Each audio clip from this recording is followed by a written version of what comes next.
500% guarantee দিচ্ছি, ভিডিওটা দেখার পর মহাদেবের উপর ভক্তি আরও বেড়ে যাবে।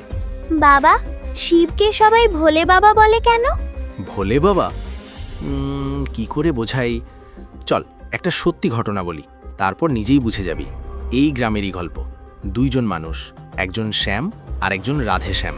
শ্যাম প্রতিদিন সন্ধেবেলা মহাদেবের সামনে একটা প্রদীপ জ্বালিয়ে দিত, আর ঠিক 10 মিনিট পর রাধেশ্যাম এসে সেই প্রদীপটা নিভিয়ে দিত।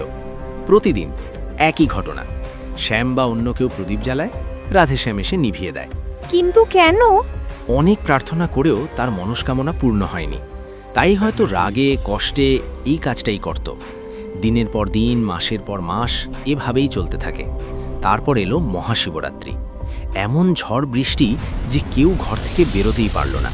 সেই দিন না শিবের মাথায় জল ঢালা হলো, না কোনো প্রদীপ জ্বলল। কিন্তু ঠিক সন্ধে 7:10 রাধেশ্যাম এলো ভিজতে ভিজতে। সে দেখে আজ কোনো প্রদীপ জ্বলছে না, একটু অবাক হলো। তাই সে ঠিক করলো নিজেই প্রদীপ জ্বালিয়ে আবার নিভিয়ে দেবে, যেমন প্রতিদিন করে। কিন্তু যখনই সে ফুঁ দিতে গেল, হঠাৎ যেন চারিদিক আলোয় ভরে উঠল, আর গম্ভীর কণ্ঠে শোনা গেল, রাধেশ্যাম, আমি তোর ভক্তিতে প্রসন্ন। এই প্রাকৃতিক দুর্যোগে যখন কেউ আসতে পারল না, তুই এসেছিস। বল, তোর কি বরদান চাই? যে মানুষ সারা জীবন প্রদীপ নিভিয়েছে, আজ তাকেই মহাদেব বর দিচ্ছেন।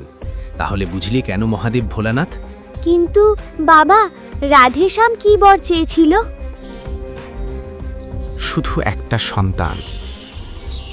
ভৈরব! সকলকে মহাশিবরাত্রির শুভেচ্ছা ও অভিনন্দন। চ্যানেলটি সাবস্ক্রাইব করে কমেন্টে হর হর মহাদেব লিখে দিন।